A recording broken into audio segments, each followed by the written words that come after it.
Vou entrar aqui nas páginas, dar um minutinho, né? E vou fazer criar salas de vídeo nos meus perfis.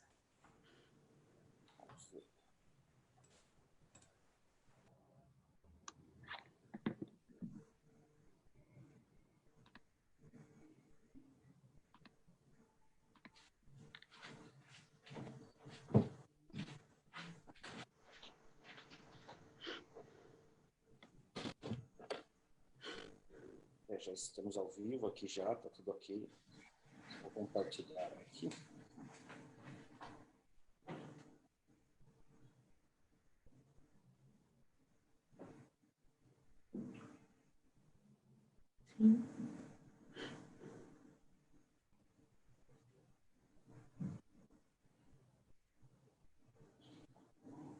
Ah, tá aqui já.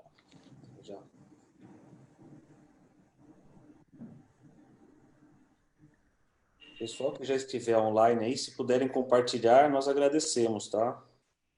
Nos ajudar a divulgar o trabalho.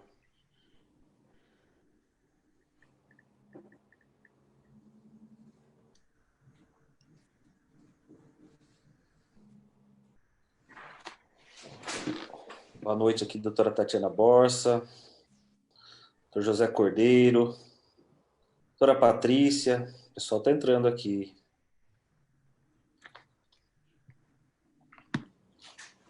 Doutora Patrícia aqui nos dá aquela força com as nossas artes.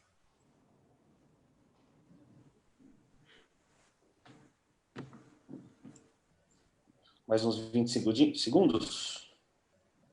Terminando aqui nos meus 3 perfis, 2 páginas. Uau! Trabalho. Tá mesmo. Fora da OAB, né? Osasco.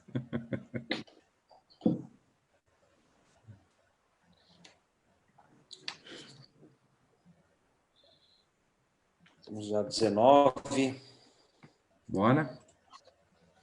Bora? Bora. Vamos lá. Boa noite a todos. Boa noite aos nossos live espectadores. Mais um dia de trincheira. Meus irmãos, Volpiani, vice-presidente da subseção de Osasco. Dr. Mário Badures, vice-presidente da subseção de São Vicente. Meus irmãos, mais uma terça, né? E hoje com um tema um pouco mais light do que da semana passada, né? Que é o sistema carcerário, né? E as perspectivas de ressocialização. E hoje aqui conosco a doutora Priscila Pamela, que vai nos brindar com uma palestra de doutora, tudo que eu soube da senhora, falar que a senhora é fera. Então fica aqui as minhas considerações iniciais e já passo a palavra ao doutor Mário Badures.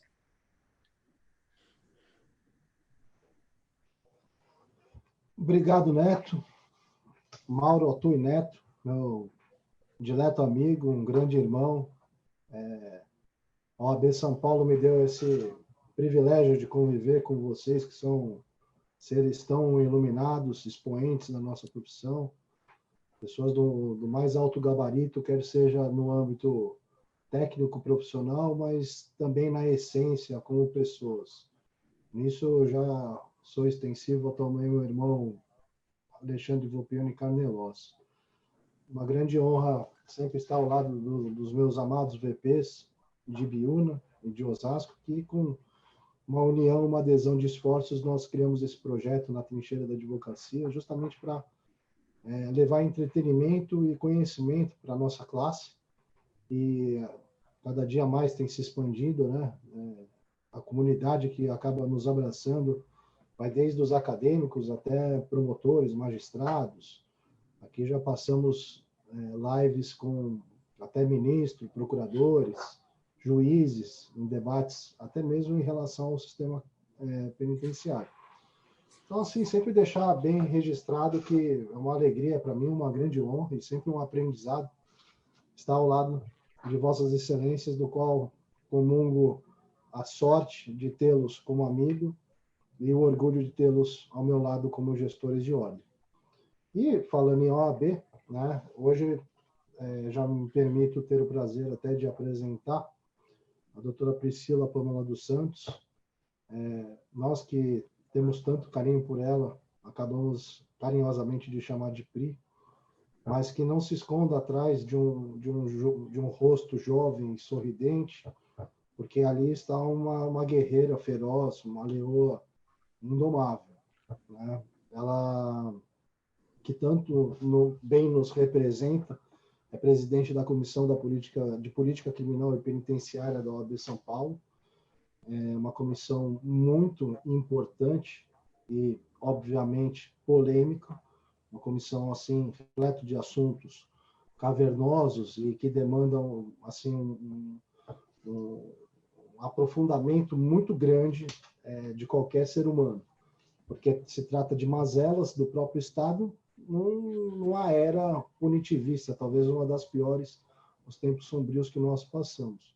E é um orgulho da OAB São Paulo ter a doutora Priscila Pâmela, porque irradia a competência dessa magnífica mulher. A doutora Priscila Pâmela, já vi quadros como Funk Soul, lives dela com Lene Streck, também estamos aqui falando recentemente, né, do grande debate, quando conseguiu, vamos dizer assim, encurralar um adversário da advocacia criminal, fazendo ele prestar os parabéns perante a sua superioridade naquele dia.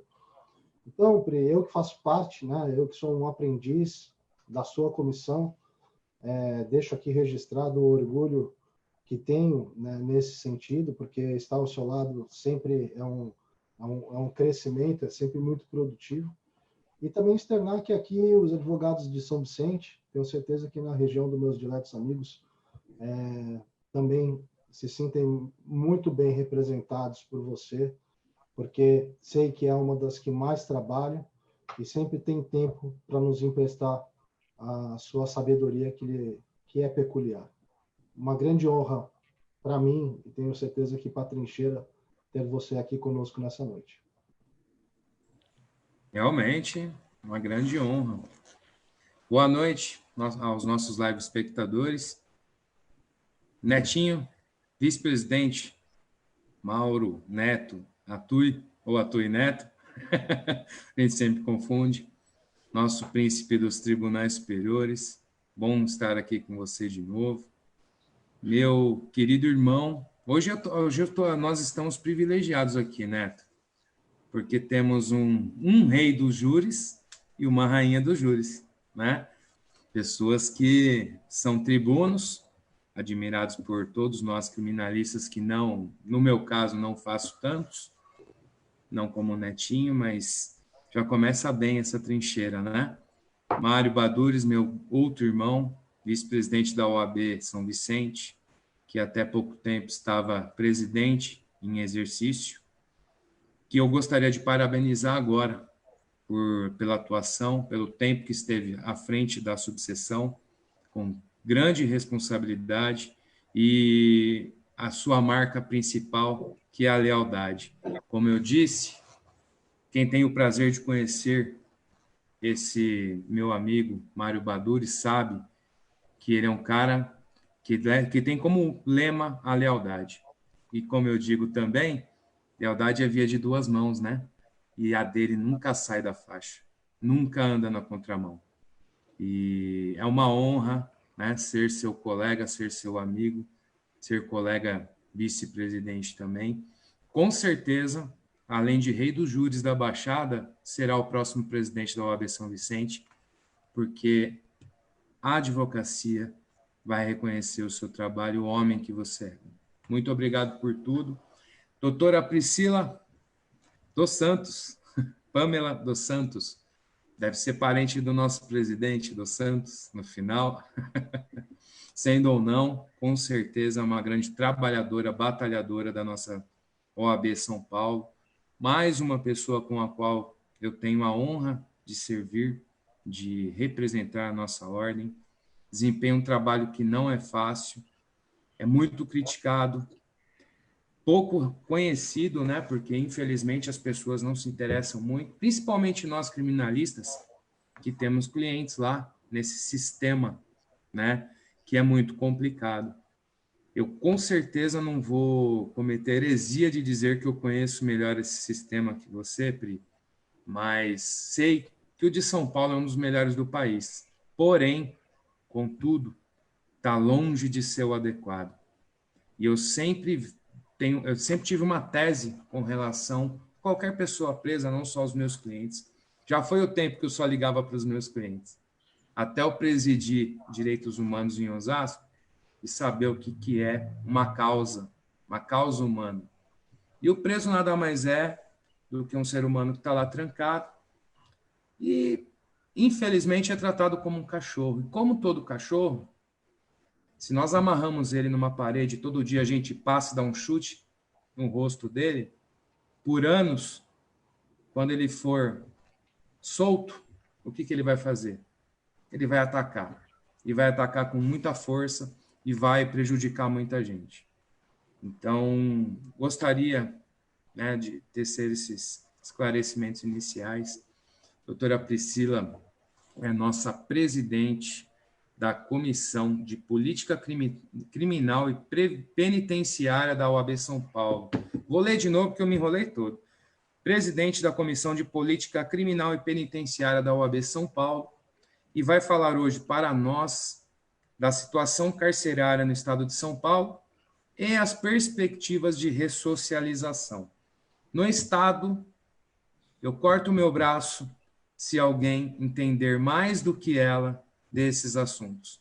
Por isso ela está aqui conosco, e aqui, Pri, a trincheira foi criada para isso, para dividir conhecimentos, não apenas o que nós três temos, mas os dos nossos convidados, grandes advogados, batalhadores de ordem, de causas e de todo o poder que a gente, do meio jurídico, que a gente consegue trazer aqui, né, arrumar um tempinho na agenda deles para dividir tanto conhecimento e experiência com a gente, principalmente com a jovem advocacia, e também recriar, né, trazer de novo aquilo que a gente viu lá no começo da nossa carreira, que é aquele espírito de família forense, onde nós preenchemos o nosso quadrado na justiça, advogados, promotores, juízes, policiais, delegados, mas podemos conviver harmoniosamente, com respeito, e por que não amigos também, que é o que nós buscamos, né? Esse resgate. Para tanto, a gente precisa saber como essa nossa presidente tão aguerrida, trabalhadora, chegou onde está.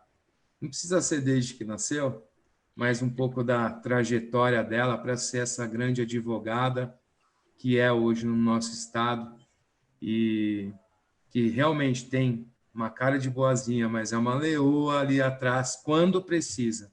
No mais, é desse jeito mesmo, sempre amorosa com a gente, atenciosa e pronta para nos atender e atender a qualquer colega a qualquer momento. A trincheira é sua, minha presidente. Vai que vai.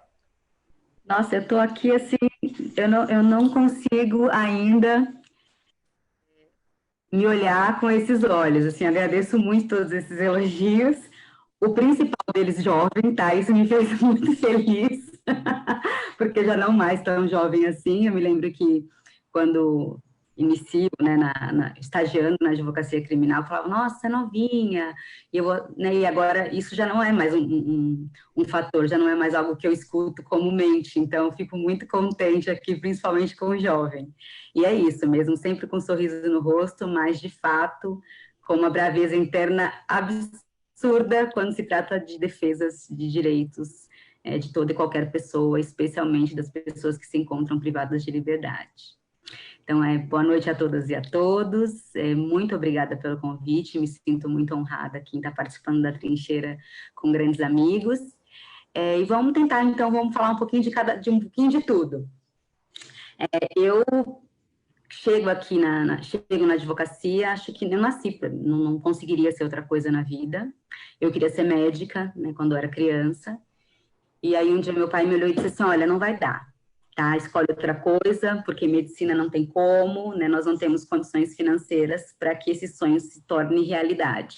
Então, pensa em outra coisa. E eu ainda era pequena, mas foi ótimo que, assim, realidade, vamos lá, seja outra coisa. E eu agradeço muito, porque eu jamais conseguiria ser médica. Eu nasci para ser advogada criminalista, né? Não para ser mais nada, a não ser isso que eu sou hoje. E sempre brigando, desde muito pequena, as reuniões da minha escola eram para falar: a sua filha é excelente, mas é terrível, é dificílimo lidar, porque ela briga com os professores, ela briga com os diretores, ela sempre toma as dores dos outros alunos, e ela vai, ela...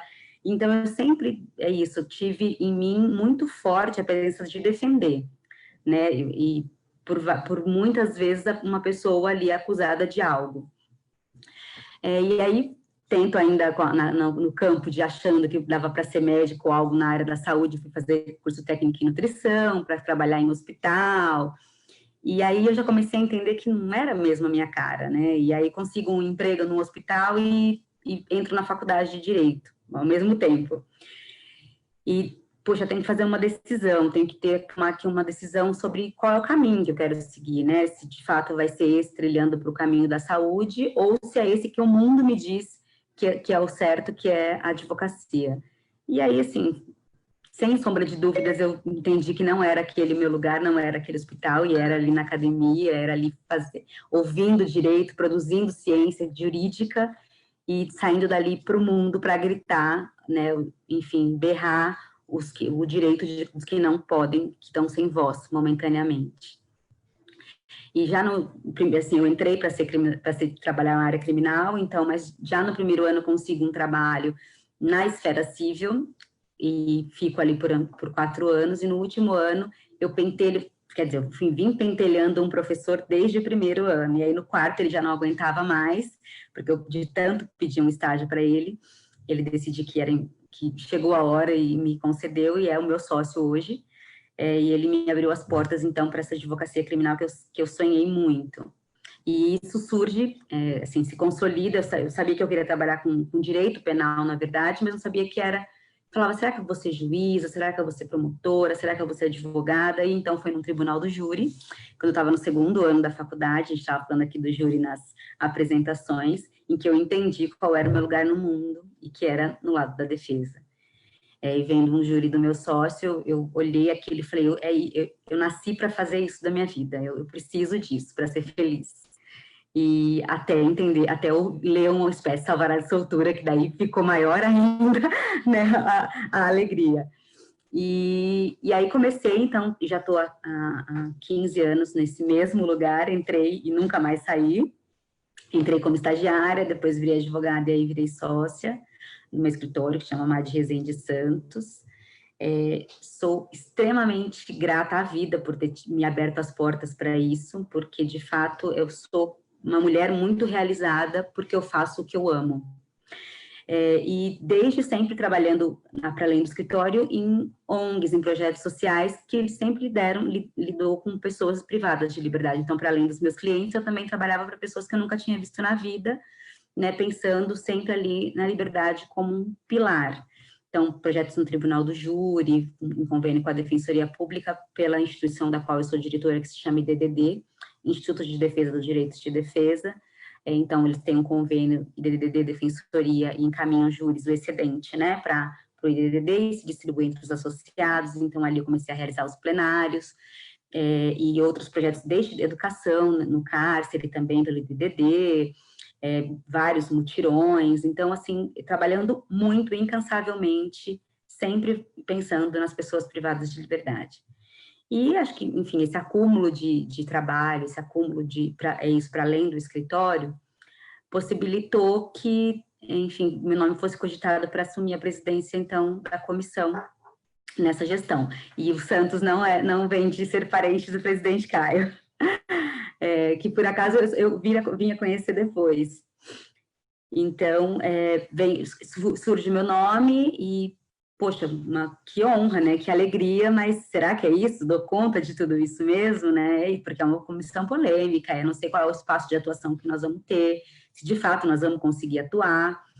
E foi, assim, é muito gratificante a liberdade que a OAB me deu para que eu consiga tocar, de fato, todos os projetos que a gente tem em andamento e cumprindo o objetivo a que essa comissão se destina, né?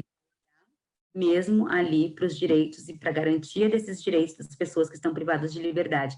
E é importante que, eu sempre gosto de falar isso, que a população como um todo precisa se conscientizar de que essas pessoas, elas estão, como você mesmo falou, Alexandre, momentaneamente privadas de liberdade, mas elas não estão privadas de humanidade. E a gente esquece disso, né, e impõe ali tratamentos que a lei não permite. A lei determinou que a pena imposta aos crimes aqui, nós proibimos pena de morte, então nós como sociedade introduzimos ali a pena de privação de liberdade, pena de multa, ou algumas outras restritivas de direitos, mas nunca a perda de humanidade. Só que o que nós fazemos nas prisões é retirar a humanidade que existe nessas pessoas. Então, nós estamos agindo contrariamente ao que foi proposto por nós mesmos, que nós pactuamos nesse contrato que nós chamamos de contrato social, quando nós impusemos tortura, maus tratos dentro do cárcere. E isso, de uma vez por todas, todo mundo precisa se conscientizar, porque quem está lá vai sair. Como eu disse, não há pena de morte. E quem é que nós queremos receber? O que nós, como sociedade, queremos colher? Eu quero colher uma pessoa privada de humanidade ou não? Porque se eu continuar agindo dessa forma, se a sociedade continuar a praticar desinformação, a reproduzir desinformação, a reproduzir discursos de ódio, a reproduzir discursos que não são construtivos, nós vamos trazer cada vez mais pessoas com mínimo de humanidade, que ainda resta, mas com muito pouco. E não é essa a intenção, não é esse o objetivo. E aí depois eu vou falar da ressocialização.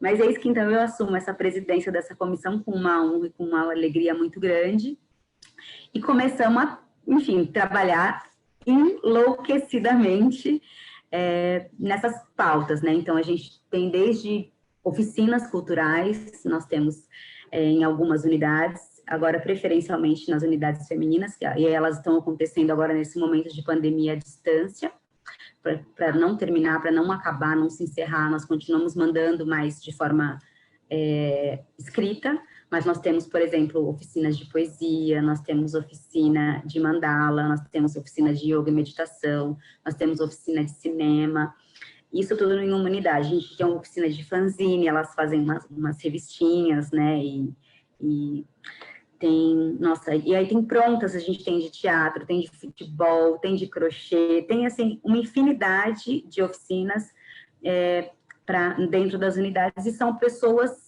com boa vontade, né? A grande parte advogados e advogadas que entendem de direito, mas que têm a consciência de que é isso, é levar humanidade, levar profissionalização, levar trabalho, levar ocupação, levar elementos de dignidade para essas pessoas, é o único meio de trazê-las de volta de uma forma melhor. Então, são advogados bem intencionados que estão ali, não é para poder ensinar, para impor nada, porque quem somos nós?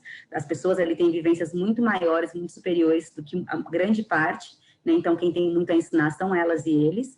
Então, não é com essa pretensão, mas com a pretensão de dividir mesmo, dividir espaços de acolhida e de demonstrar que, assim, sim, estamos aqui fazendo algo por vocês, para que quando vocês saiam, vocês estejam melhores, nós estejamos melhores e a sociedade esteja melhor também para poder recepcioná-las e recepcioná-los. Então, nós temos essas oficinas, nós temos um núcleo que trabalha com a população LGBTQIA+, em situação de privação de liberdade, e aí em parceria com o KF da SAP, para tentar também criar políticas, criar cartilha, criar manuais para acolhimento, né, dessas pessoas que têm ali as suas peculiaridades, que têm ali as suas necessidades diferentes, desde harmonização até vestimenta, a questão do nome social, de raspar o cabelo, são coisas que são pequenas, assim, quando você olha e fala, nossa, tem tudo isso? Tem, então a gente também está olhando para isso, e aí instituiu esse núcleo dentro da comissão. A gente atua desde tentar reunir empresas para conseguir falar da importância da empregabilidade, atuando em projetos de lei, fazendo advocacy aqui mesmo na Câmara dos Vereadores para a inclusão no projeto de obrigatoriedade de empresas que contratam com o poder público de empregabilidade de pessoas de egressos e egressos. Olha, projetos de educação, que a gente chama de o nome dele é Papo Reto, em que também grande parte de advogados vai às unidades, é um projeto que tem duração de 4 meses, com uma aula por semana para tratar de direitos, cidadania, até mesmo de questões mais filosóficas. A gente trata, nessa última edição, a gente trabalhou muito a questão do racismo estrutural, para que as pessoas que estavam ali entendessem por que elas eram alvos e não as outras. A gente, de masculinidade tóxica, porque para os homens entenderem também ali o contexto que permeia, né, o machismo permeia, inclusive, a prática de crime. A gente trabalhou conceitos nossa, eu lembro que esse de masculinidade tóxica foi engraçadíssimo, porque eles não entendiam bem, mas por que a gente vai falar disso? E foi todo um preconceito. Ao final da aula eles estavam felizes, assim, nossa, muito felizes pelo que a gente tinha dito ali, para mulheres de feminismo. Então a gente leva muitas temáticas mesmo para apropriação de si também, sabe? Porque é muito importante essa apropriação de quem eles são, de quem elas são, porque elas são alguém. E é muito importante que elas e eles não se esqueçam disso, né? Porque, por vezes, o sistema institucionaliza tanto a pessoa que faz com que eles se esqueçam de que são pessoas. Mas a gente está ali para lembrar o tempo todo. E, gente, nossa, eu não sei se eu estou falando muito, se a gente faz... Não, eu só quero fazer um parênteses, Pri, que tudo isso que ela faz, né, pela comissão e tudo, é um trabalho voluntário. Tá? Como todo e qualquer membro de ordem da OAB São Paulo, da Nacional, é um trabalho voluntário.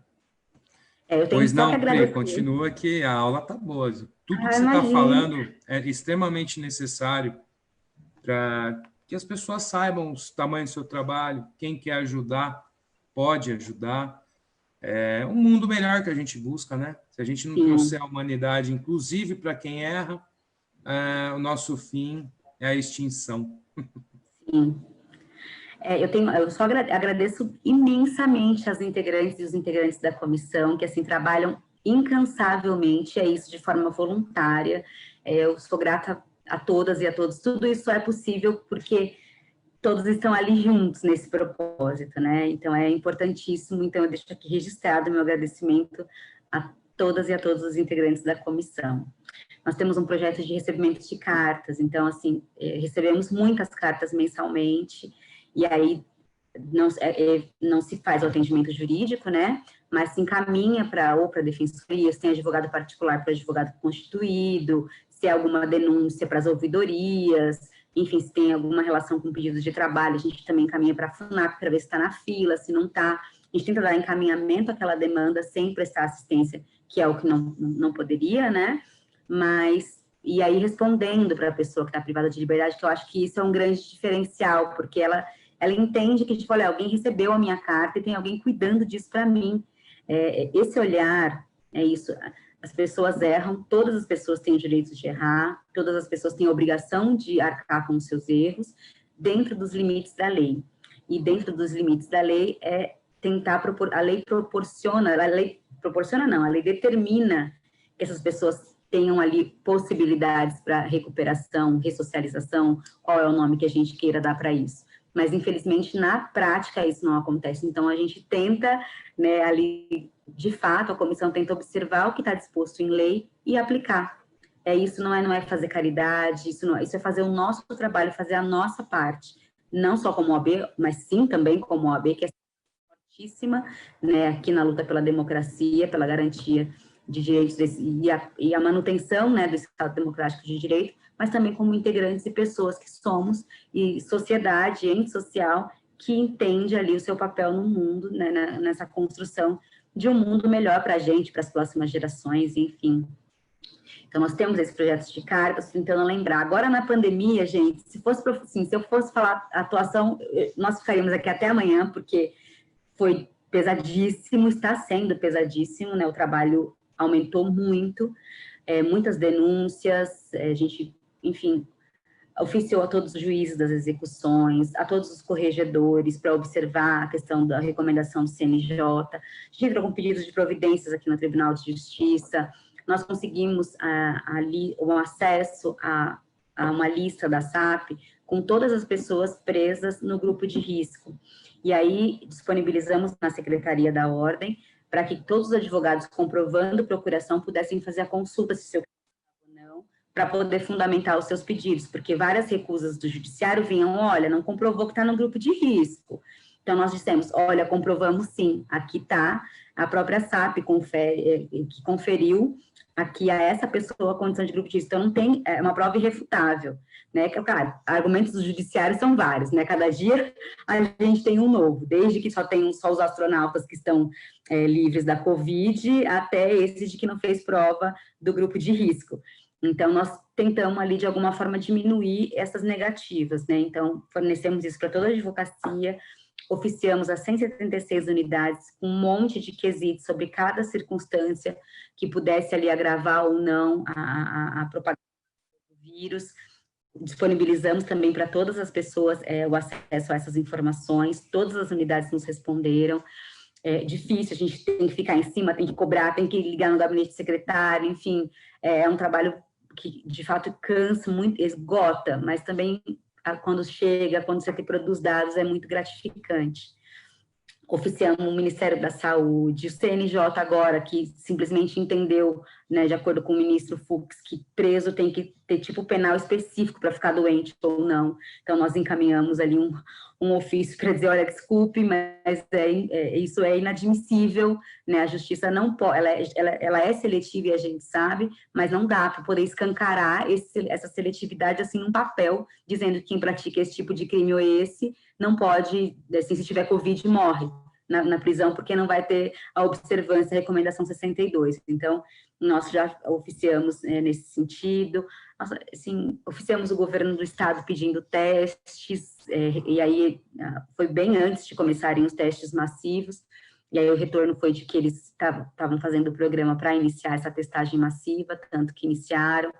Os números nas primeiras vezes foi assustador, por exemplo, fizeram a primeira que eles fizeram testagem massiva, ai, gente, me fugiu o nome agora, meu Deus, daqui a pouco eu lembro, e aí tinham de 1.500, 1.400 internos, tinham 800 com pessoas que tinham já sido contaminadas, então, ela falou, olha a importância da testagem, porque a gente está divulgando dados que não são reais, tá tudo bem, nós não estamos tendo preso contaminado, não, estamos sim, peraí, né, então, a importância da testagem massiva, e aí acabou que tem um cronograma, né, as unidades estão sendo submetidas a esses testes, enfim, essas são algumas das atividades que a gente desenvolve a gente estava desenvolvendo antes da pandemia, e várias sendo desenvolvidas de forma à distância, e agora, nesse enfrentamento, a Covid aí, trabalhando muito incansavelmente para diminuir a possibilidade de contágio, para diminuir aí a letalidade, porque o descaso é tanto que, inclusive, a portaria interministerial que determinou ali quais seriam as providências prisionais da Covid, foi feita por quem nunca foi numa unidade prisional, né? O ex-ministro Moro, ao que me parece, espero estar equivocada, mas não conhece uma unidade prisional dos estados, né, cada uma com uma realidade muito diferente. São Paulo ainda não é das piores, mas, assim, que isolamento por cortinas, com cada 3 metros por pessoa, assim, isso não existe, fica todo mundo amontoado, dividem o mesmo, quando tem cobertor, de onde é que a gente está falando? De um presídio aqui ou de um presídio na Suíça? Como é que se elabora normas para uma realidade que não é praticável, né? Então, esse é o tamanho do descaso, como se aquelas pessoas não fossem pessoas, como se a vida dela não importasse. E importa.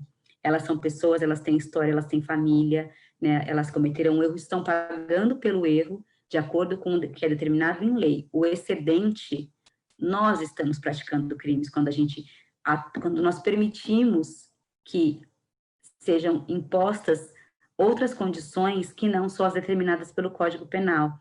Quando nós permitimos que tenha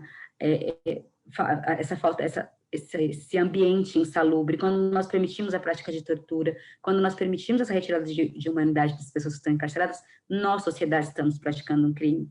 Então, a gente tem que parar de apontar o dedo para quem a gente diz e entende por criminoso, porque nós estamos sendo tanto quanto, ou mais, quando nós nos omitimos e quando nós não fazemos a nossa parte no tocante à integração dessas pessoas. E eu digo integração e não ressocialização, porque eu acho que grande parte das pessoas que que estão ali, né, que estão encarceradas, elas sequer tiveram acessos mínimos, elas sequer tiveram integração, elas sequer tiveram socialização. Então, o ressocializar já é um passo seguinte, e que, por vezes, não teve um anterior.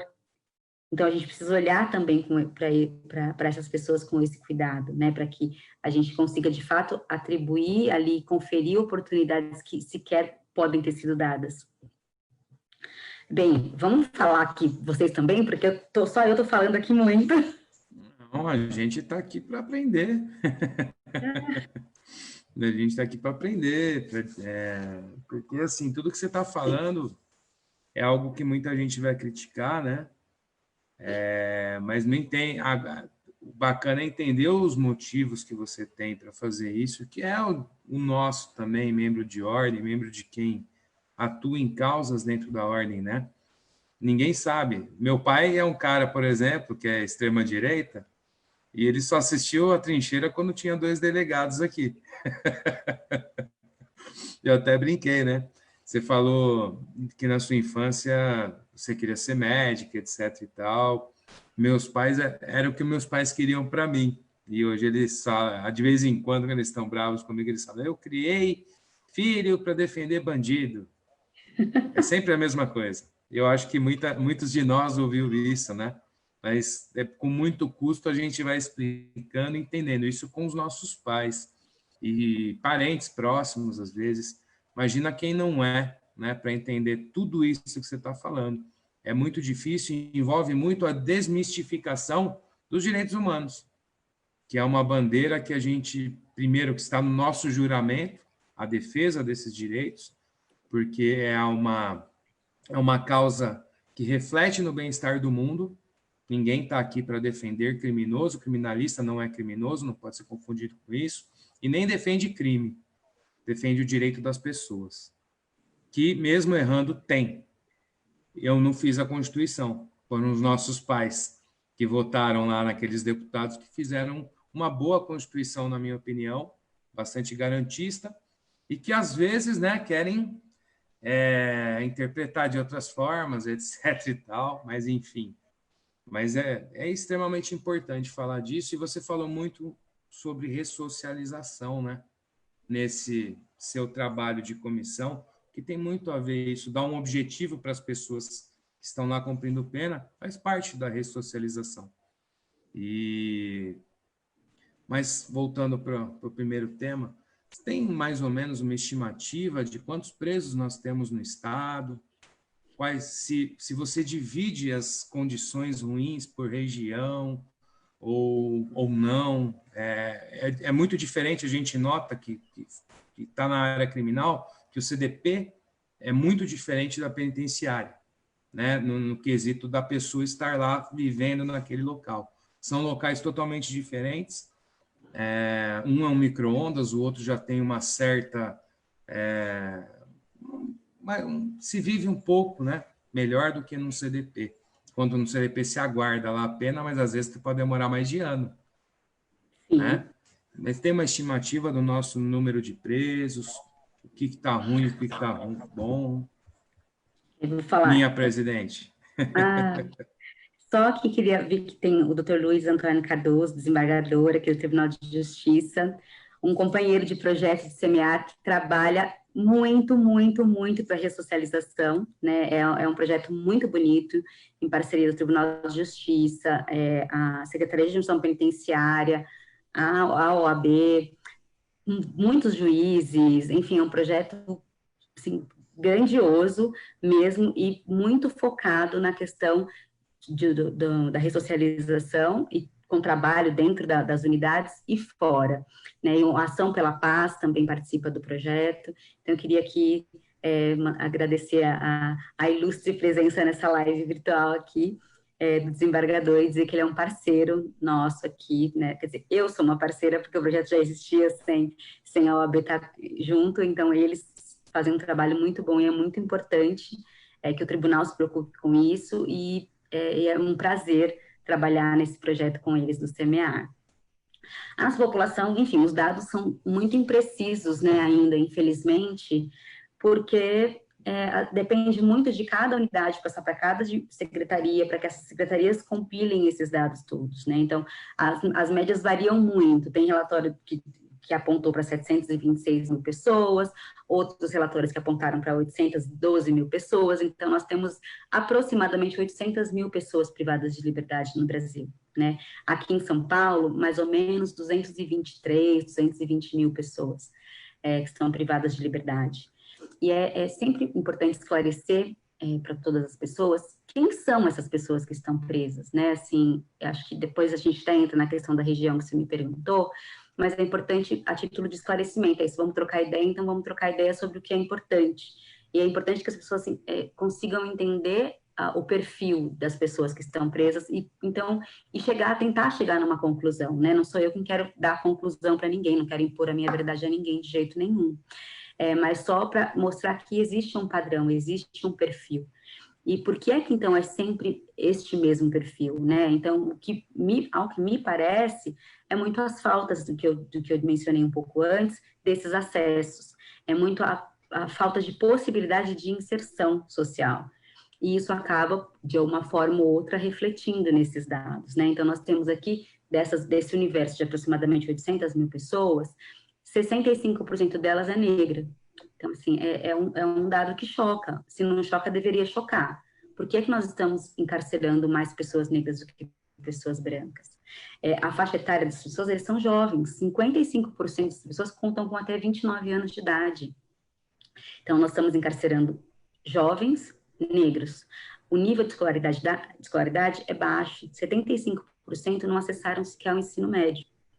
E aí, os tipos, e isso também é importantíssimo. Quais são os tipos de crime que aprisionam? Porque eu entendo que, infelizmente, a mídia não é uma aliada nossa nessa questão, né? A mídia presta um grande desserviço no tocante quando ela vai falar de segurança pública, porque ela passa insegurança pública, né? O nosso projeto de segurança pública é muito complexo, porque ele, de fato, não visa ali o combate ao crime violento, né? E esses, sim, mereciam uma atenção maior, investimento em inteligência, para que, enfim, a qualidade das prisões, das operações, né? E aí a gente não tem. E que isso leva a quê? A olhar também para o tipo de criminoso que a gente está aprendendo. Então, desse mundaréu de pessoas, a gente tem aproximadamente 37% que praticam crimes de roubo e furto. Então, são crimes patrimoniais. Nós temos cerca de 28%, 30% mais ou menos, de pessoas que praticam crime de tráfico. E vejam, nesse crime de tráfico de 30%, eu não estou falando de grandes traficantes que estão presos. Esses são a minoria. Infelizmente, nós estamos prendendo, né, pessoas com pequena quantidade de droga, que às vezes praticando pequenos tráficos, e outros sequer traficantes que são usuários. E assim, se for usuário e passar no jornal, se for um usuário branco, vai dizer preso um estudante branco. Se for um usuário, e aí vamos dizer, preso um estudante branco que está com droga, mas foi considerado usuário. Se for um menino negro, ainda que com pequena quantidade, é preso traficante de drogas. Então, esses reflexos nos números assustam. Então, veja, tráfico não tem violência e grave ameaça. É óbvio que o tráfico desencadeia uma série de outras questões, mas que eu acho que a gente precisa amadurecer muito também as discussões com relação à criminalização, porque ela está prendendo agora muitas mulheres, prendendo muitos jovens que não têm outras perspectivas e que, infelizmente, encontram na criminalidade que é super organizada uma porta de entrada. Então, a gente precisa rever essas políticas, porque nós não estamos fazendo operação suficiente para encarcerar, para prender, para punir os grandes traficantes, nós não fazemos investigação séria a respeito. Então, as prisões por tráfico se dão a maioria em flagrante, porque a pessoa é abordada na rua, por isso que elas também têm cor, porque quem são abordadas são as pessoas negras, e são levadas e ali e ficam, e trancadas. Então, a gente está prendendo grande parte, então, quer dizer que 2/3 das pessoas que estão presas por práticas de crime patrimonial ou crime sem violência e grave ameaça. E é isso que está todo mundo desesperado. Nossa, a criminalidade, meu Deus, tenho medo de sair de casa. Então, a conta não está fechando. A gente está prendendo muito mal. presos, desse total todo que eu estou falando, de aproximadamente 800 mil pessoas, de acordo com os dados do INFOBEM, cerca de 7 a 11% é que estão presas pelo crime de homicídio. Então, veja, a gente é isso, a gente prende muito mal. A gente precisa inverter a lógica, e a segurança pública precisa ser voltada, de fato, à inteligência. E aí sim conseguir desmobilizar os grandes traficantes, e aí sim conseguir desmobilizar essa rede. Não é prendendo um menino que no dia seguinte vai ter outro no lugar dele que é descartável, que nós vamos combater criminalidade. Nós estamos prendendo pessoas que já têm um alvo marcado. Desse tanto de pessoas presas, a gente tem que 40% delas são presas de forma provisória. Por quê? Porque, gente, são muitos processos. O nosso Tribunal de Justiça é o maior do mundo, mas não vai dar conta nunca da quantidade de processos que eles recebem, porque são muitos. É isso, o aprisionamento, ele é constante. A gente fala em encarceramento em massa, claro, a massa porque é essa massa selecionada, e porque os números são vertiginosos. Dos anos 90 para cá, é assustadora a nossa planilha, né? Assim, você vai vendo de tanto a tantos anos, cresceu 800%, que é um número, de fato, que assusta. Todos os países já entenderam que o encarceramento não é a solução para os problemas sociais. E aí vem promovendo o desencarceramento, claro, já responsável, seletivo. Aqui não, aqui a gente promove encarceramento massivo. E é curioso também, e aí tentando entrar um pouquinho na questão da ressocialização, que dessas pessoas que estão em situação de privação de liberdade, 12% delas, elas conseguem desenvolver alguma atividade educacional. Trabalho varia cerca de 15%. Como é que a gente pode falar em ressocialização com esses dados, com esses números? Né, assim, então, aqui a pessoa é presa jovem, até 29 anos, sem grau de instrução, eu aprisiono, ela sai ali com aquela mácula, e é uma mácula eterna, infelizmente, porque nós temos um preconceito muito grande para lidar com os egressos e egressas, e aí ela já sai, já sem escolaridade, sem trabalho, e com a pecha de ser egresso e egressa. Acabou. Essa pessoa não vai ser inserida nunca, reinserida nunca. Nós não falamos aqui em ressocialização de fato real, nós não conferimos possibilidade de socialização ou ressocialização dentro das unidades prisionais, porque é isso, o mercado é muito preconceituoso, então não consegue empregar pessoas que estejam em situação de privação de liberdade, é com o trabalho que se dignifica, é isso que a gente aprende desde que a gente é criança, só que não dá trabalho, aí vai fazer o quê? Sai, não, assim, mas poxa, não aprendeu nada ficando preso, não tem, a lógica é outra, assim, não aprende, e aprende o quê? Que quando ele sair, não tem outra vida que senão a vida no crime. Poucas são as pessoas, o índice de reincidência é muito grande, e é muito triste que seja dessa forma. Enquanto nós não dermos condições de trabalho e de estudo para que essas pessoas consigam aí sim sair de fato melhores, nós não vamos falar nunca em ressocialização. A finalidade da pena, da ressocialização, é uma falácia, infelizmente, é muito triste, mas é real. Esse projeto Semear, ele tem dados, com as pesquisas das pessoas que são atendidas pelos projetos, pelos projetos que o Semear apresenta, os dados que a reincidência cai muito. Por quê? Porque elas estão ali dentro do cárcere, sendo preparadas, sendo acolhidas, tendo tratamento médico, tratamento psicológico, fazendo atividades educacionais, fazendo atividades de trabalho. Então, quando elas saem, ou já estão com emprego, então já estão mais capacitadas. Só que, pensando que 12% das pessoas têm acesso a isso, que estão privadas de liberdade, é um número nada. 15% de acesso ao trabalho é um número de nada. É curioso, aqui uma das penitenciárias aqui femininas, fala, mas por que elas não estão só trabalhando e não estão estudando? Porque elas precisam continuar mantendo a família, então elas precisam continuar trabalhando. Na opção, elas preferem o trabalho. E elas não se qualificam. Então, são problemas, e o horário acaba sendo reduzido para poder fazer as aulas, enfim, nós temos problemas enormes aqui que a gente precisa olhar para todos eles, né? E como é que a gente consegue criar incentivo, estímulo para as empresas para que elas empreguem, e não empreguem em condições de similares à escravidão. Para mim, eu não gosto de falar similares ao trabalho escravo, porque eu acho que são coisas muito diferentes, mas é um trabalho indigno. Então, estímulos para as empresas fiscais, enfim, pensar numa política pública de fato que faça com que essas empresas acolham essas pessoas e que sejam e que consigam tratá-las com dignidade e não como uma pessoa que está presa, assim, você está preso ou com discriminação, para que aqui fora também as empresas recebam as pessoas que já cumpriram a sua pena, porque elas já cumpriram a pena, não dá para ser pena eterna. E, infelizmente, o nosso sistema impõe às pessoas essa penalidade eterna. E é isso, criando política pública para cotas para educação, para egressos e egressas. A gente precisa reverter essa lógica, porque a lógica de hoje não está funcionando. A lógica de hoje eleva as taxas de reincidência e a lógica de hoje não permite a ressocialização. A lógica de hoje vai nos levar cada dia para uma falência humanitária muito maior do que a gente já vive hoje. Não tá fácil, né? A gente vai estar batendo 15 milhões de desempregados no país, mas quem sai precisa também trabalhar e é difícil, acaba em subempregos, que a gente fala, né? Sim.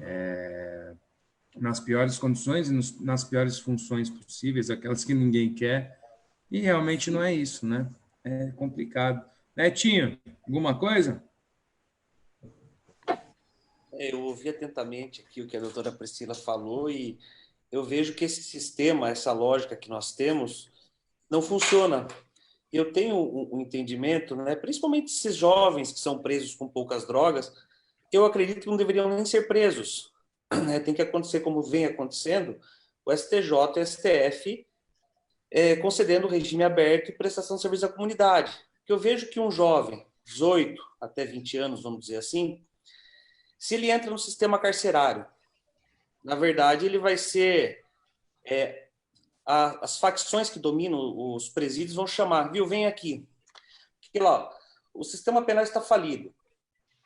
Lá ele vai querer alguma mordomia, vamos dizer assim, algo diferente da comida da prisão. Quem que vai fornecer para ele? A família? Ou será que vai chegar lá os bambam atrás, viu, vem aqui, a gente acolhe você, ninguém vai machucar você, vão trazer ele para a facção. Então, eu vejo que esse encarceramento em massa, na verdade, está fortalecendo o crime organizado e ressocialização, nem pensar, né? Eu acho que isso tem que ser revisto. Marião? O que você acha? Vamos lá, está aberto o meu microfone? Deixa eu ver aqui. Sim, senhor. Tá. Estamos ouvindo. Não, e assim, eu estava muito prestando atenção, né? A doutora Priscila Pâmela, obviamente, até mesmo com esse gancho do doutor Neto Aturi. E aí é impossível a gente também não falar dessa questão, né, de essa massificação de prisões, encarceramento em massa, punitivismo, esse viés todo. E agora, recentemente, até o HC 596603 STJ, que, assim, de maneira, no âmbito coletivo, acabou disciplinando essa questão do cumprimento do artigo 33, parágrafo 4º, em regime fechado, né? E eu recomendo a todos que dêem uma olhada no acórdão desse HC, porque é uma verdadeira aula. Nada que nós, aqui em São Paulo, não falemos em todas as sustentações orais e também não tecemos pontuações nos nossos recursos de apelação. Faz parte, só para constar, né, Marião, dos nossos pedidos finais dos memoriais, né? Sim. Que a sentença se dê de acordo com o artigo 33. Faz 13 anos que eu faço isso. E assim, nos nossos HCs, enfim, né? E, assim, a parte de uma lógica do Poder Judiciário paulista, principalmente aqui onde que nós estamos aqui, vendo isso tudo muito de perto, e eles ignoram até mesmo que o estatuto não, a nossa lei, a 13.964 agora, o pacote anticrime, alterou o artigo 112, parágrafo 5º da Lei de Execução Penal e está lá escrito claramente que não se considera hediondo equiparado para fins desse artigo o crime de tráfico de drogas previsto no artigo 4º, no parágrafo 4º do artigo 33 da Lei 11.343 de 2006. E, pasmem-se, a torta direita, se decreta, quando muito, na fração de 2/3, para aqueles que primários, bons antecedentes, não têm atividade de crime organizado, não pertencem à facção criminosa. Quando muito, eles conseguem reduzir na fração máxima de 2/3, mas é sempre no regime fechado, né? Isso é uma lógica que, a mim, me falta, pelo menos, entendimento. Porque se você tem uma questão de um réu que, no final do processo, ele vai ser solto, se for aplicar a lei do jeito que ela realmente é endereçada, não tem a mínima lógica de você manter essas pessoas presas. E aí é onde que, com sabedoria, está a doutora Priscila, que falou isso aqui claramente, né? E aqui, analisando o acordo, né, o ministro Schietti, ele fala que das 16 câmaras criminais do Tribunal de Justiça do Estado de São Paulo, apenas 4 parecem seguir a jurisprudência do STF, e que em 7ª Câmaras Criminais não houve registro do acordo sobre essa temática do tráfico privilegiado, com a aplicação da atual jurisprudência das Cortes Superiores, né? E é inconcebível, sobretudo na sistemática do novo Código de Processo Civil, manter pessoas presas de maneira sabidamente rechaçada pelas Cortes Superiores, falando, evidentemente, da teoria de precedentes. E assim como se não bastasse aqui, o meu irmão Neto Atui já falou, já fez várias referências àquele célebre voto do HC 503030 do Rio de Janeiro, quando, com sabedoria, o nosso ministro Nefi Cordeiro diz que o juiz não enfrenta crimes. O juiz não é agente de segurança pública, nem controlador da moralidade social ou dos destinos políticos da nação, né? Mas é fato que, em grande parte, falta esse tipo de sabedoria, né? Ou então de visão, porque nós estamos, como anteriormente eu falei, vivendo num tempos sombrios, né? Mas, assim, gostaria de parabenizar a nossa PRI, né, a doutora Priscila Pâmela, porque, com muita sabedoria, sempre ela fala dessa temática de ressocialização, né? E é evidente que nós, gestores de ordem, nós temos uma missão esculpida no artigo 133 da Constituição Federal, que, inclusive, atinente aos direitos humanos. Só que, quando a gente fala de sistema carcerário nesse país, não é uma realidade só de São Paulo, mas nós vemos um contraponto muito grande, porque o princípio basilar da Constituição Federal é a dignidade da pessoa humana, né? Então, o próprio Estado ele não concede ao preso aquilo que é devido por lei, né? Quer ser por inércia, por desídia, por próprio abuso, né? E isso gera, acima de tudo, para aquele que está sofrendo esses horrores, ele tem um sentimento de injustiça, né? E Foucault fala bem disso. Então, o próprio preso, ele entra num sistema de cólera, né? Que ele vê carrascos em todos os agentes penitenciários, ele não acata a autoridade e ele não se vê mais como culpado de um crime, né? Mas ele vê a situação dele com uma falta de justiça, propriamente dita, né? E isso daí é bem lá de trás, lá do período anterior do Iluminismo, né? Porque antigamente se punia o corpo, mas hoje se pune a alma. E também acho que é impossível a gente falar desses dissabores, né, sem citar a ação de arguição de descumprimento de preceito fundamental 347. No STF, até também indico para todos, né, que dê uma olhada no brilhante voto do ministro Marco Aurélio, e eu vou tomar só a liberdade de ler um trecho que ele fala: abre aspas, a maior parte desses detentos está sujeita às seguintes condições: superlotação dos presídios, torturas, homicídios, violência sexual, celas imundas e insalubres, proliferação de doenças infecto-contagiosas, comida imprestável, falta de água potável, produtos de higiene básicos, acesso à assistência judiciária, à educação, à saúde e ao trabalho, bem como amplo domínio dos cárceres por organizações criminosas, insuficiência do controle quanto ao cumprimento das penas, discriminação social, racial, de gênero e orientação sexual.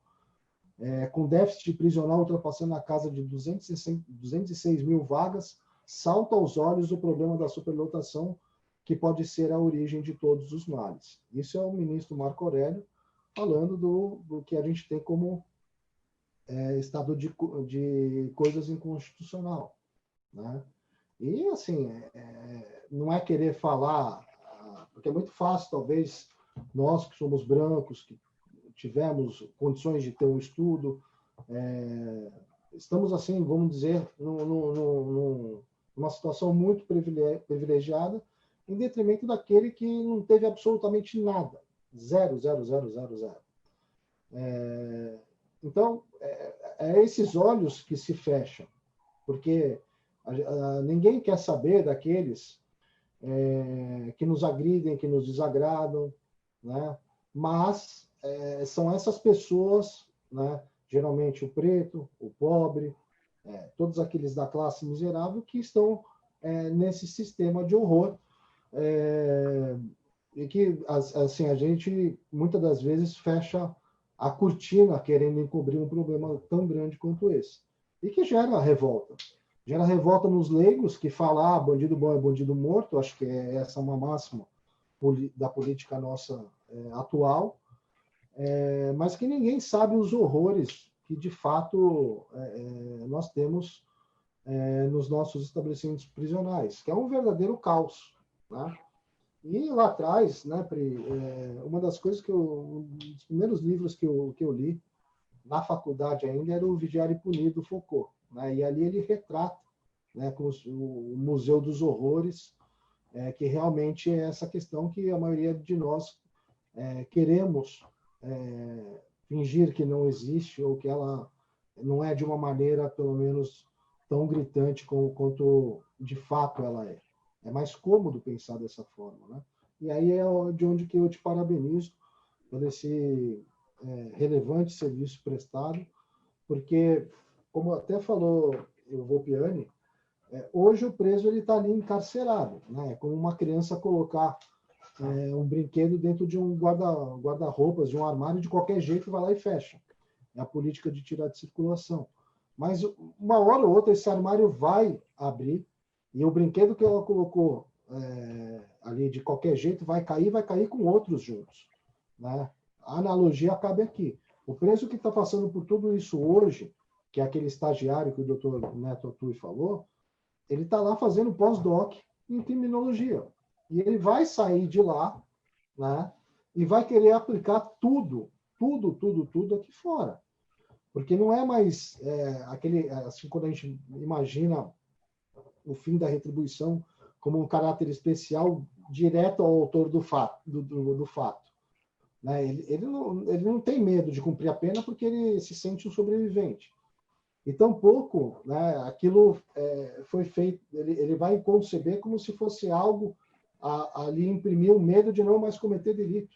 Pelo contrário, né? Ele vai querer, de uma forma ou de outra, quando a necessidade bater, colocar em prática tudo aquilo que ele aprendeu quando a lei não deveria permitir que isso fosse feito, né? E é sempre nas costas do Estado, né, onde que ele falha, que nós temos aí o avanço da própria criminalidade.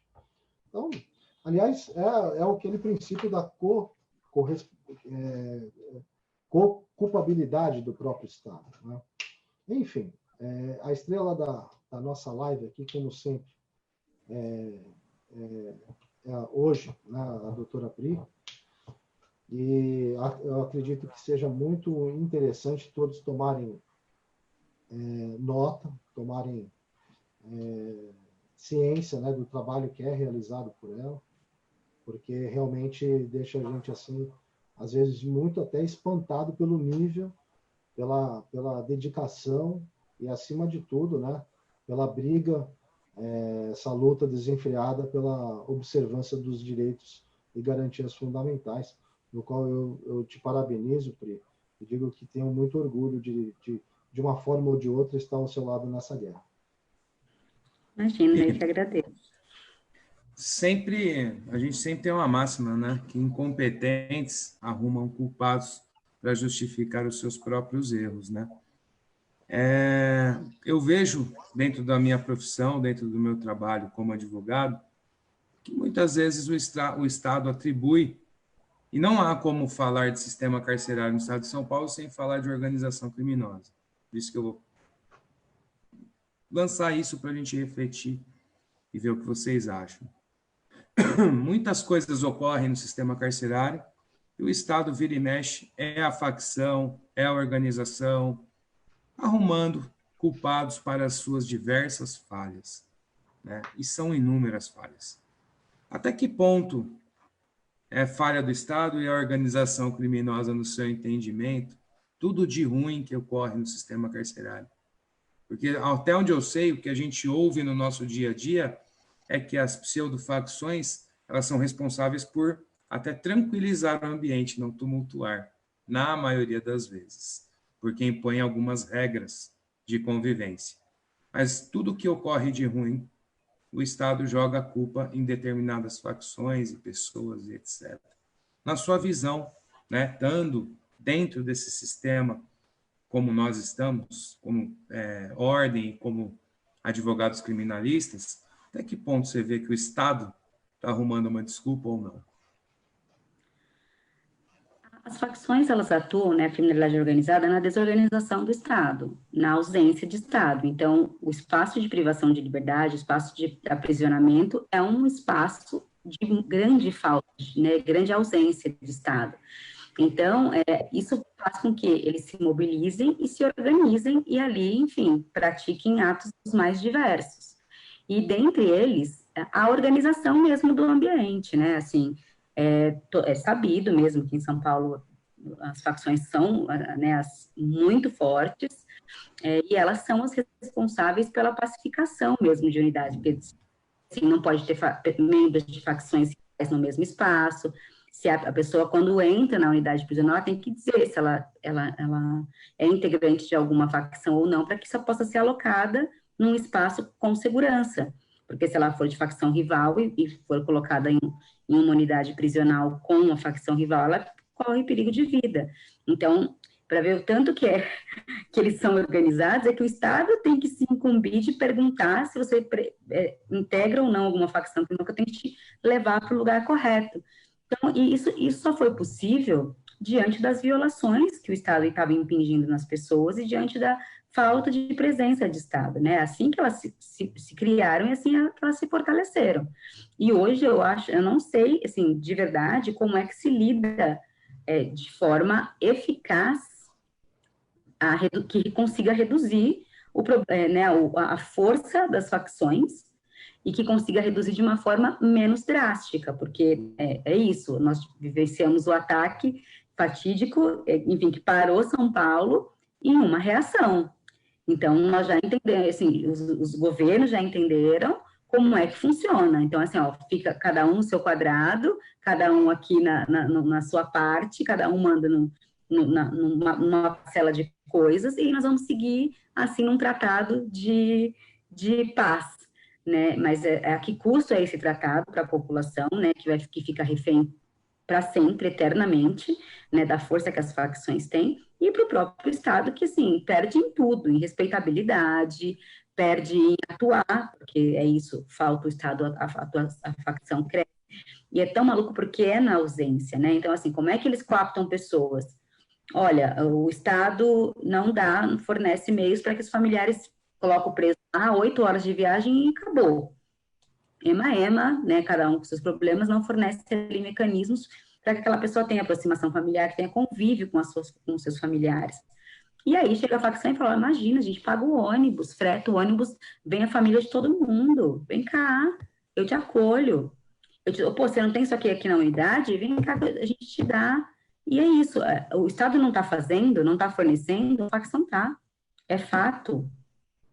Então, onde há ausência, a criminalidade organizada vai imperar. E é óbvio que o Estado usa isso contra, né? Assim, por que aconteceu? Tiveram as mortes lá numa prisão no norte, as facções rivais, mas foi culpa das facções. Eu me lembro que na oportunidade eu ouvi uma entrevistadora dizendo, mas claro, né, eles fazem esse tipo de atrocidades porque são uma facção. E assim, primeiro, se tem as informações de que são facções rivais, quando se colocam juntos é para poder ter guerra. Isso assim, é evidente. Como é que eu elimino essas pessoas que estão me dando dor de cabeça? Eu vou colocar juntas e aí o Estado coloca a culpa nelas. Não, eu, Estado, coloquei as pessoas no mesmo espaço, sabendo de qual seria o resultado. Então, eu, Estado, tenho que arcar com a minha responsabilidade, mas é muito mais fácil jogar, apesar, afinal de contas, criminoso, bandido, né, são as pessoas responsáveis por todos os males. Então, sempre vai ser o peso, vai ser jogado nas pessoas que estão presas, nas pessoas que são integrantes de criminalidade organizada, em razão dessa total ausência de poder, que o Estado perdeu muito do poder também, em detrimento das facções criminosas, né? É triste, é perigoso. Nós chegamos num nível de o Estado precisando, né, estabelecer, ok, eu não interfiro aqui, você não interfere aqui, vai ficar tudo bem. E, poxa, não é assim, né? Não é isso que se espera de um Estado. Mas a gente chegou num estágio em que a reversão disso, eu, infelizmente, não vejo. Nós tivemos ataques terroristas mesmo, né? Ataques deliberadamente terroristas. Coisa que no país a gente... Né? Manda bala aí, Bruno. É uma questão aqui, quando tivemos aqueles ataques, né? São Vicente começou aqui, né? E na porta do fórum faleceu um advogado que estava ali entrando para desempenhar o nosso trabalho. Faleceu vítima de disparo de arma de fogo. Jogaram uma granada também aqui no Fórum de São Vicente. Né? Então, inclusive o filho desse advogado, que é o Dr. Reginaldo, um grande amigo, recebeu uma homenagem aqui na nossa gestão, em memória do pai dele, né? Que foi a primeira vítima, né, dos ataques do crime organizado. E só também para complementar com números, né, ali no início a Pri fez algumas referências sobre o Covid no nosso sistema prisional. Eu acessei aqui a página da SAP e hoje no boletim que é feito diário, né, nós temos os seguintes números dos presos, né? Tem 62 suspeitos isolados, com aquele exame do PCR. Eu, pelo menos, como fiz o do nariz, acredito que seja esse, o PCR. O PCR é o do nariz. Do nariz, né, do bastão. São 832 presos confirmados com Covid, no teste rápido 6.750 e 26 já foram a óbito. Isso aí tudo dá uma conta de 8.734 presos, entre confirmados no PCR, no teste rápido, suspeita de isolamento, e teve um número de quase 1.064 não confirmados e descartados. Mas a gente sabe que se fosse massiva os testes, esses números seriam muito, muito, muito maiores. Né? Mas a intervenção da SAP foi lá no começo, a gente fez uma live disso, né? Acho que foi uma das primeiras, né? Nosso primeiro debate, que inclusive a Trincheira, viu, ela nasceu logo no início, nós três, né? 3 advogados, no bom sentido, entre aspas, nos degladiando com 3 magistrados, né? Sobre essa questão do Covid. E lá nós nos debruçamos bastante, né? Foi também um aprendizado para mim, mas a questão estava ali à tona ainda a possibilidade dos containers, né? Imagina que absurdo que... E eu tenho certeza, porque eu faço parte de alguns grupos por aí e tal, então nos grupos de policiais tal, daqui a pouco vai vir todo mundo falando, você é esquerdista, você não sei o quê, blá, blá, blá, blá, blá, quando na verdade não tem nada disso, você tem que ser um cumpridor da nossa legislação. Né? Se a lei é falha, ela tem que ser revista. Né? O que você não pode fazer é deturpá-la. Né? Então, só uma intervenção muito rápida. gente, assim, quem estiver assistindo, chega dessa balela que, ai, quem defende preso é esquerda, é comunista. Não, é uma pessoa democrata que cumpre direitos e deveres. É isso. É sempre a mesma coisa, Pri. Não, mas Mas defensor de assim, bandido, Lula livre, sempre isso para o nosso lado. Mas não é, né? Mas pensa o que desculpa, quiserem Mário. também. Uma hora precisa de advogado. É, desculpa, eu te interrompi, que eu tinha que pegar esse gancho, porque é isso, gente, isso não tem nada a ver. Assim, não é ideologia partidária defender direitos e garantias. Isso é, eu vivo um Estado democrático de direito, eu tenho que cumprir com o que está pactuado, é simples assim. E eu lembro que nessa live, Mário, a gente falava aqui, né? 14 mil doentes é um absurdo, lembra? 14 mil doentes, não eram mortes. E foi bem Olha no aí, início mesmo. Se Hoje a nós gente está com pensarmos, 140 mil mortos, né? e é, no outro ponto, se nós olharmos, né, vamos pensar assim, é lógico que eu respeito muito todas as entidades, todas as corporações, enfim, etc.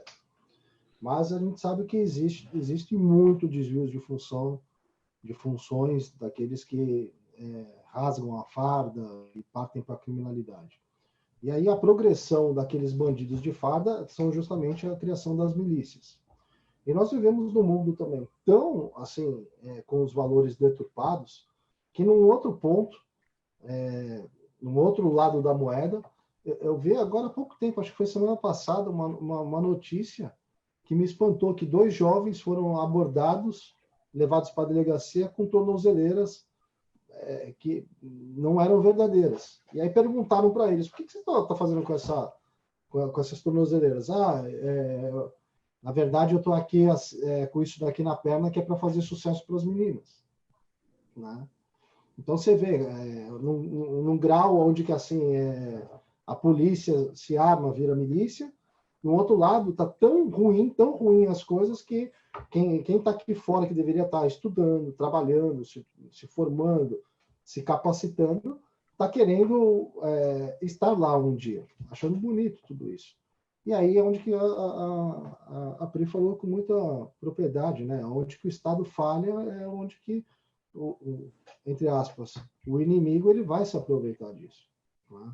E aí você não pode querer, de uma maneira bem simplória, né? Porque é muito fácil a gente, aqui de classe média e tal, eu sei que é um sufoco pagarmos nossas contas, mas nada se compara com aquele que nunca teve saneamento básico, acesso à saúde, educação, nada, zero. O Estado falhou para ele. Uma erogação. Só que quem deu isso de uma forma ou de outra foi o bandido, foi o crime.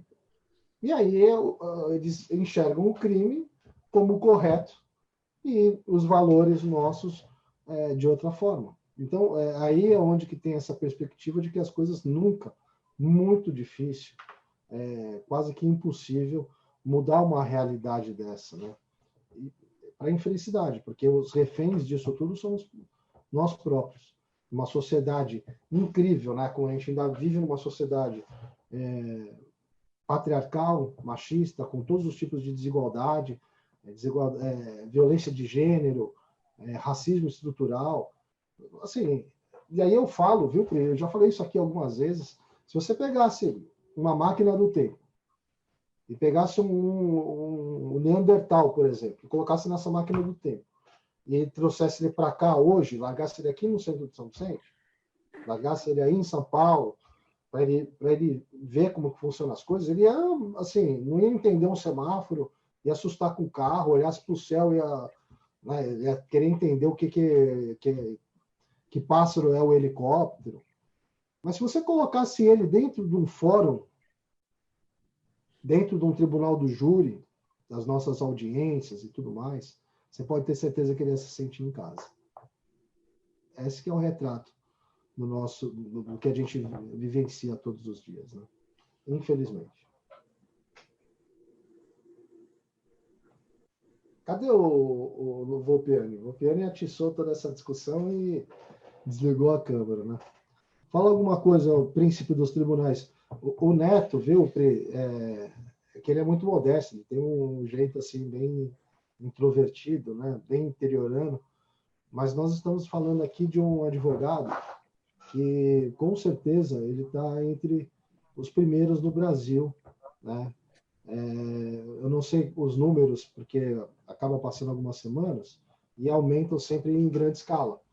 Mas a última vez que nós conversamos, inclusive, acho que faz um mês mais ou menos, nós estávamos aqui no escritório, ele me deu a honra de estar comigo no julgamento no Tribunal do Júri, em plena pandemia. E aí, nós conversando a respeito, ele já estava mostrando lá que ele estava com 900 e alguns casos já no STJ, e superando os 600 feitos já no STF. E, com certeza, Mauro Atui Neto, ele é um dos recordistas de precedentes das nossas cortes superiores, então é isso que o faz ser intitulado com carinho aqui, o príncipe das liminares das cortes superiores. Fala alguma coisa aí, Neto, que você que é campeão em conseguir reverter esses quadros nível STJ e STF. Hoje, geralmente, eu venho com precedente. Hoje, eu não tive precedente, perdi de 3-2 num caso lá no STF, só o Toffoli e o Marco Aurélio que foram a favor da minha tese, né? Mas eu tenho visto que o Superior Tribunal de Justiça e o STF, eles têm, de certa forma, eles têm garantido, eles têm observado a Constituição e as leis, né? Isso é o que eu vejo pela minha experiência, né?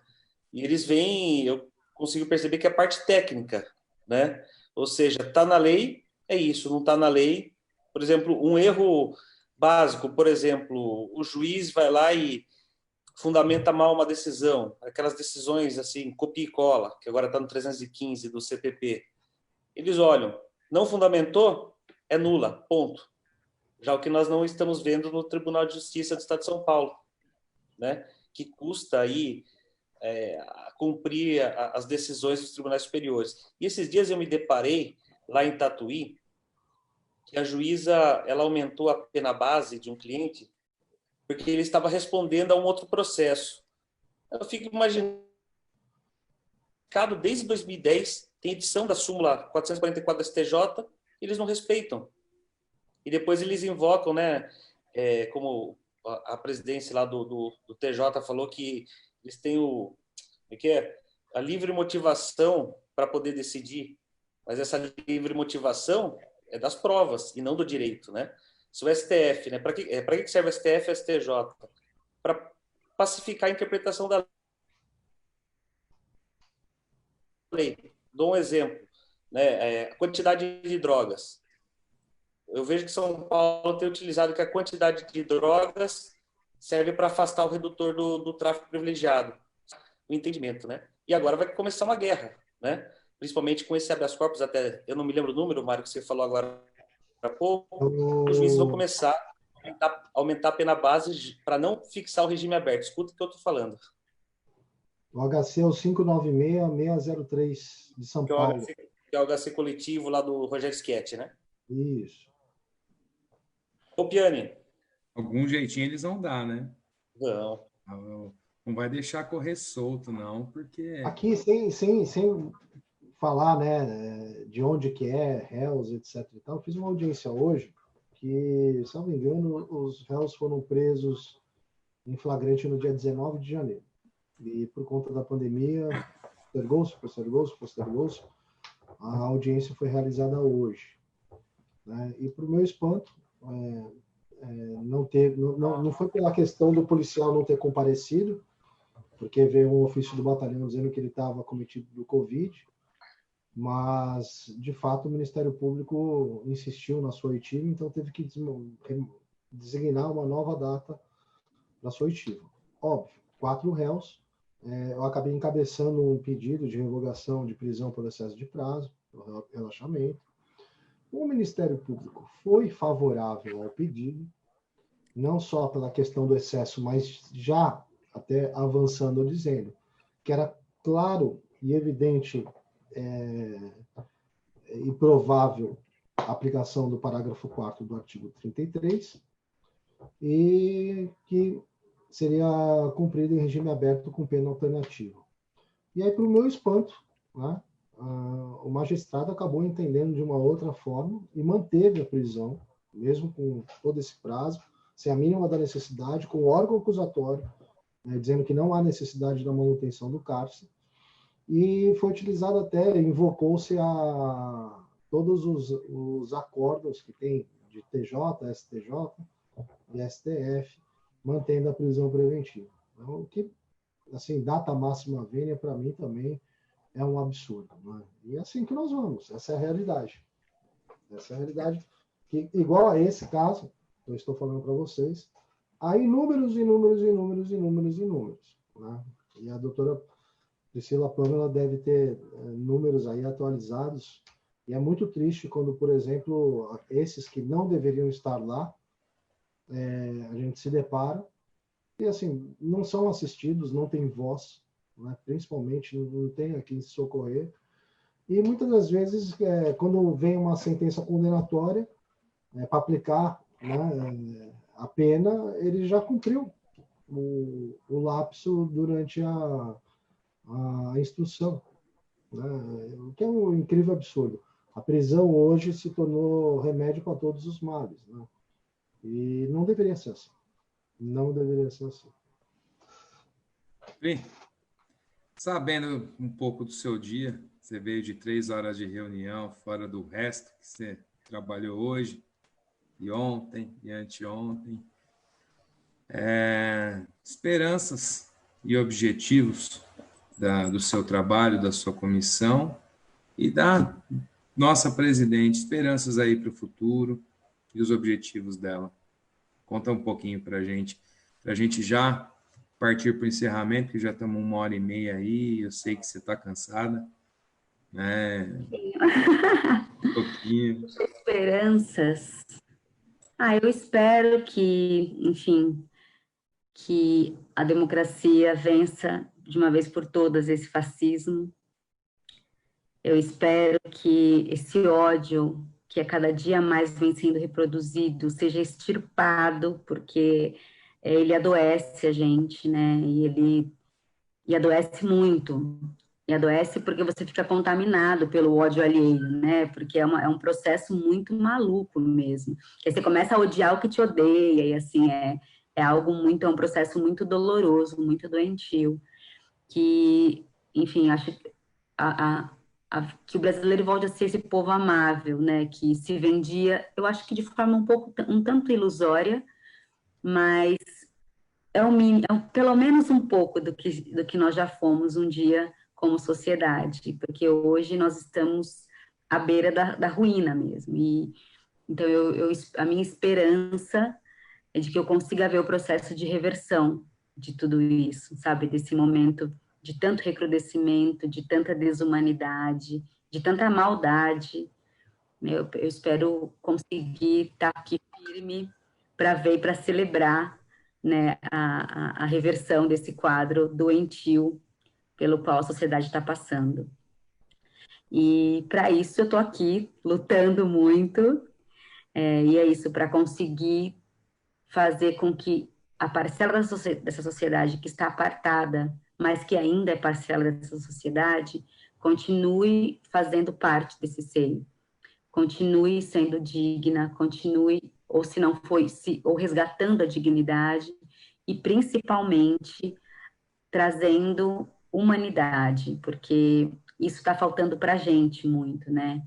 E a gente está tirando da gente, tirando do próximo. Então, essa é uma função que me cabe a todo mundo, e que eu desempenho com grande paixão, né? Que é essa desse resgate de humanidades através da efetivação de direitos e garantias para todas as pessoas que estão privadas de liberdade, que, ressalto, nunca deixaram de ser pessoas, né? Para que a gente consiga parar de cometer crimes contra essas pessoas, porque é o que a gente está fazendo, impondo torturas, impondo ali as circunstâncias que o Mário leu na ação de descumprimento de preceito fundamental na 347, né? Que, assim, o Supremo já reconheceu que o que nós estamos fazendo com essas pessoas é uma prática sistemática de violações dos direitos humanos, e isso não pode continuar, porque senão todos nós seremos as vítimas sempre, né? Eu falo que se eu não conseguir tocar as pessoas pela questão humanitária, que pelo menos pela questão utilitária. É simples assim, não aderimos à pena de morte, logo, não aderimos à prisão perpétua. Logo, as pessoas que estão privadas de liberdade vão ter restabelecida a liberdade. E aí, se está topando ser próxima vítima ou não? Se você não estiver topando ser a próxima vítima, construa, faça por onde essas pessoas terem aqui oportunidade que nunca tiveram, para que e vamos parar de tratá-las como se animais fossem, porque não são. Então é isso. Então por isso que essa é a minha função no mundo. Eu brinco que eu vim ao mundo com uma missão, e a minha missão é essa, de vida, é a que me faz feliz, é a que me realiza diariamente, mesmo cansada, mas me traz uma alegria que nada consegue fazer, nada consegue se igualar a essa sensação. E o que eu espero é isso, que a gente consiga, eu espero estar aqui, que não demore tantos e tantos anos a ponto de nós não estarmos mais aqui, mas que nós estejamos para poder brindar o retorno a um Estado de fato forte, democrático, e não mais um Estado autoritário. Acho que é isso. Obrigado, Pri. Valeu. Badures? Bom, eu quero agradecer sobremaneira a doutora Priscila Pamela. Talvez tudo que eu falar aqui, mais do que já disse, a mim não seria repetitivo, mas ela é digna de muito mais. Né? O reconhecimento nosso, como gestores de ordem, né? O que ela faz é para uma sociedade mais justa e menos desigual, uma sociedade onde que o Estado democrático de direito, principalmente pelos valores esculpidos na nossa Constituição Federal, sejam no mínimo observados, todas as regras do jogo sejam cumpridas e que o Estado não tenha esse viés punitivista, né, daquela égide do nosso Código Penal, do nosso Código de Processo Penal, que tem sua essência lá no fascismo. Né? E é essa fúria punitivista, né, que é sempre direcionada aos mais fracos, são os pobres, os incautos, os iletrados, os improdutivos, vamos dizer assim. Esse é o rótulo que dão para eles. A nossa função como advogados, como defensores, é justamente lutar contra essa maré. Né? E muitas vezes até eu me sinto uma gota d'água lutando contra. Se cada água se unir, né, nós podemos, de uma forma ou de outra, mudar o rumo dessa corrente. E, acima de tudo, né, também aqui, agradecer a todos os amigos que sempre nos prestigiaram aqui na live, que me acompanham, né, que me mandam mensagens no meu telefone celular, que acompanham as mídias sociais, os advogados aqui de São Vicente que têm uma noção do que anda acontecendo por aqui, que não irei aqui na trincheira ou em qualquer outro lugar, se não intramuros, tentar resolver essas questões, mas dizer a todos que eu tenho um orgulho enorme de ser advogado e só advogado, de ter meus olhos voltados só para a nossa classe, de lutar para que a advocacia seja cada vez mais respeitada e que, como pilares do próprio Estado democrático de direito, que somos indispensáveis à administração da justiça, seja a advocacia cada vez mais valorada, na sua essência, na efetividade, de maneira material e não formal. Então, eu quero te agradecer, Pri, por ter, depois de um dia tão cansativo, ter estado aqui conosco, abrilhantou muito a trincheira, sempre, né, uma carga enorme de conhecimento, e você passa isso com tanta naturalidade, você tão bem nos representa, então fica aqui a minha gratidão por você, né, ter participado da nossa live de hoje. E aos meus grandes amigos, né, eu sempre falo a mesma coisa, né, que a OAB me presenteou com pessoas que lamento muito não ter conhecido anteriormente, né? Infelizmente, às vezes a gente se engana com alguns, né, que posam de amigos, quando na verdade nós ganhamos aliados inesperados, né, e que fazem parte de um contexto conquistado sem força, sem o menor motivo, mas sim pela firmeza no caráter e nos propósitos. Muito obrigado a vocês que sempre me encorajam, me incentivam e fortalecem cada vez mais esse espírito, os princípios que, na verdade, é compartilhado por todos nós. E eu tenho certeza que, acima de tudo, a advocacia vai vencer, né? Vai saber dar o que é certo a cada um e saber valorar aqueles que são justos e que lutam por ela e não pelos seus interesses pessoais. Muito obrigado a todos que nos prestigiaram mais uma vez, sempre uma honra. Se cuidem todos e fiquem com Deus. Bom, eu não tenho como falar depois da Priscila do Badures sem relembrar um poeta que o país teve, né?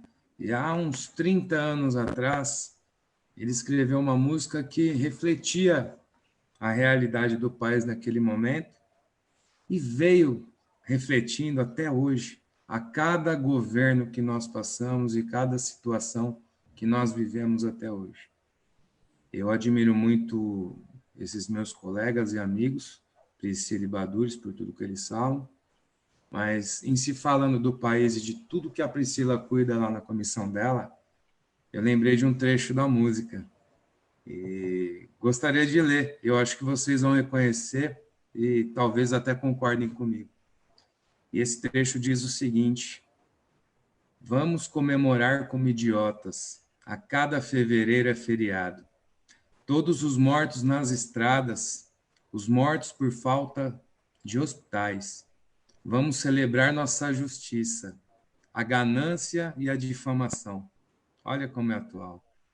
Vamos celebrar os preconceitos, o voto dos analfabetos, comemorar a água podre e todos os impostos, queimadas, mentiras e sequestros.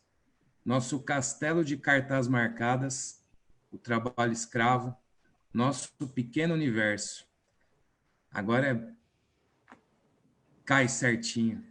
Toda hipocrisia e toda afetação, todo roubo e toda indiferença.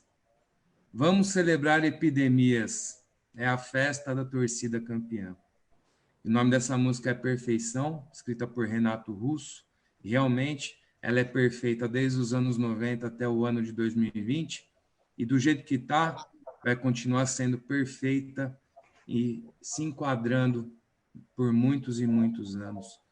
Se Deus quiser, estou enganado e vamos lutar por isso. Mas por hora é a nossa realidade. Boa noite aos nossos live espectadores, meus irmãos Mauro, Netinho, Badures e a nossa pérola da noite, nossa joia, Priscila Pamela dos Santos. Obrigado por ter estado aqui conosco, Pri. Volte sempre. A trincheira é para corajosos, é para quem não recua, é para quem se defende e ataca e vai sempre em frente. Obrigado a todos e é contigo, Netinho. O dono da bola encerra.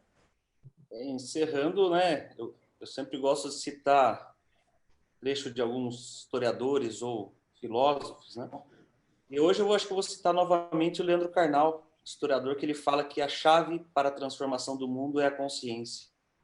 Se todo mundo parar, refletir, fazer uma reflexão crítica, e não como esses dogmas, né, que tem desses, por exemplo, o Olavo de Carvalho, é igual aqui no interior a gente anda muito de charrete, doutora Priscila, e o cavalo de charrete ele anda com um tapa aqui. Tem que tirar esse tapa do cavalo de charrete para que exista um mundo melhor e as pessoas respeitem as opiniões em sentido contrário. Só assim o mundo vai ser um mundo melhor. E, doutora Priscila, foi um prazer imenso conhecê-la nesta data, ainda que pelo meio virtual. Eu gostaria também de lhe agradecer por ter aceitado o convite para participar desse nosso projeto, que é a Trincheira, e aproveitar aqui esse momento aqui para enaltecer e parabenizá-la aí pelo trabalho hercúleo que vem desenvolvendo na presidência da Comissão de Política Criminal e Penitenciária da OAB São Paulo. A doutora me representa São pessoas como a doutora que a sociedade precisa, que faz a diferença e olha os problemas com uma visão humanista. E realmente, né, as referências que me foram passadas pelos meus irmãos a seu respeito são de fato verdadeiras. E eu confesso, né, que eu fiquei encantado com o conteúdo que foi abordado nesta data, né? Até porque, para mim, é um tema que me inquieta, é um tema que eu sempre estou tentando fazer uma reflexão. E hoje, né, a aula, né, Volpiani, Mário, a aula foi magna, como se falam, né? E com certeza, nessa noite fria, que do dia 22 de setembro vai ficar na memória. Doutora Priscila, a trincheira está de portas abertas e espero que retorne. Meus irmãos, Mário, rei do júri, Volpiani, aqui, doutora Priscila, é conhecido como John Wick das prerrogativas. Meus irmãos, mais uma live de alto nível e acredito que a cada semana aí estamos melhorando nesse nosso projeto e graças a Deus a trincheira tem se destacado. E vejo que, aos poucos, nosso projeto vai estar se concretizando. E aos nossos live espectadores, queria agradecer imensamente a todos pelo tempo que dispuseram para acompanhar aqui a trincheira e desejo a todos um ótimo final de noite. Lembrando a todos que semana que vem, Dr. Marlon Livramento e doutora Miriam Ravanelli falarão sobre os limites da publicidade na advocacia, matéria de ética muito importante para nós também atualmente. Beijo a todos. Tchau, tchau. Obrigada.